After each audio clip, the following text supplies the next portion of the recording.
5 তারিখের পরে আমরা খবর পেয়েছি পঞ্চগড় থেকে হাজার হাজার হিন্দু ভারত চলে যাচ্ছে। সেটা কিন্তু ফেক নিউজ ছিল, মিথ্যা নিউজ ছিল। আমরা এবং আমাদের চেয়ারম্যান এবং আমাদের অপর্ণাদি এবং মিল্টন সহ আমরা কিন্তু সেই স্থানে গিয়েছি। তথ্য কিন্তু মিথ্যা, ভাইরাল হয়েছে। পঞ্চগড়ের দেবশ্বরী মন্দির ভেঙে চুরমার করে ফেলেছে, গিয়ে দেখেছি কোনো কিছু হয় নাই। কান্তজি মন্দির দিনাজপুরে, যে কান্তজির মন্দিরও ভেঙে ফেলা হয়েছে, আমরা সরজমিনে গিয়ে দেখেছি, সেটা হয় নাই। আপনাদের মানে আমাদের রমনা কালী মন্দির এবং বাংলাদেশ হিন্দু বৌদ্ধ খ্রিস্টান কল্যাণ ফ্রন্টের পক্ষ থেকে এবং স্যারের পক্ষ থেকে, মাননীয় উপদেষ্টা তার পক্ষ থেকে বলছি বিনীতভাবে, আপনারা কোনো নিউজ সঠিকতা বিচার না করে আপনারা সেই নিউজটা করবেন। এদেশ অসাম্প্রদায়িক বাংলাদেশ, দীর্ঘদিন যাবৎ হিন্দু মুসলমান বৌদ্ধ খ্রিস্টান একসাথে দেশে বসবাস করছে। দীর্ঘ 15 বছর পর আবার নতুনভাবে এই বাংলাদেশ, আগামীর বাংলাদেশ, সুন্দর বাংলাদেশের পথে আমরা কিন্তু চলছি। এই জায়গায় যাতে আমরা বিভ্রান্ত না হয়, সেই কারণে সবাইকে আমরা অনুরোধ করবো, আপনাদেরকে এই জায়গায় আপনারা একটু খেয়াল রাখবেন। এই রাষ্ট্রটা আমার, রাষ্ট্রটা আপনাদেরও। এই রাষ্ট্রের একজন সন্তান যদি খারাপ থাকে, সেটা আপনারও ভালো লাগবে না। আজকে আমার এখানে আসার উদ্দেশ্য হলো, গতবার আমি এখানে আসছিলাম, এবারও আসছি, যেটার প্রিপারেশনটা কীরকম। আমি দেখলাম প্রিপারেশন বেশ ভালো হয়েছে এবং আপনাদের আমি আশ্বস্ত করতে চাই, গতবারের চেয়েও এবার পূজা আরও ভালোভাবে হবে।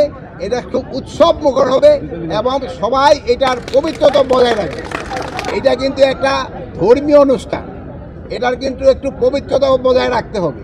এই যে আপনারা অনেকে দেখি 2-1 লাইনে স্যান্ডেল নিয়ে কিন্তু এটার উপরে উঠবেন না, এতে কিন্তু এর পবিত্রতাটা কিন্তু নষ্ট হয়। যেহেতু ধর্মীয় অনুষ্ঠান, ধর্মীয় সব রীতি নীতি মেনে আপনারা এখানে যার যার কাজ সে করবেন। আমি আশা করব পূজাটা খুবই নির্বিঘ্নে হবে এবং উৎসব মুখর হবে। গতবারের থেকে কিন্তু বাড়াই দেওয়া হয়েছে এবং পূজা মণ্ডপের সংখ্যা কিন্তু বাড়ানো হয়েছে। এর আগে গত 15 বছর ছিল 2 কোটি টাকা সরকার দিত, কিন্তু এবার কিন্তু সরকার 5 কোটি টাকা সরকার দিছে। গতবার ছিল 4, এবার 5 কোটি টাকা সরকার দিছে। এরপরও যদি কোনো রকমের কোনো ধরনের থাকে, প্রয়োজন থাকে, আমরা অবশ্যই দেখব।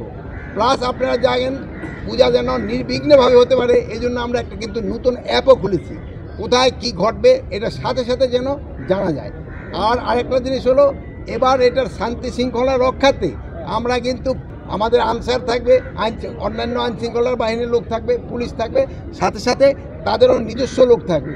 কোনো 24 ঘন্টা এটা পুরো অবজারভেশনের ভিতরে থাকবে। মানে এইটা অবজারভেশন কিন্তু শুরু হয়ে গেছে, মানে পরিচালনা পর্ষদ দিয়া কিছুদিনের ভিতরেই কিন্তু আইন শৃঙ্খলার বাহিনীও লোক চলে আসবে। এটা কিন্তু শুধু হিন্দু ধর্মের লোকে আসে না, সব ধর্মের লোকে কিন্তু এটা দেখার। এই জন্য সবাই যেন ভালোভাবে দেখতে পারে, এটারও তারা ব্যবস্থা করবেন।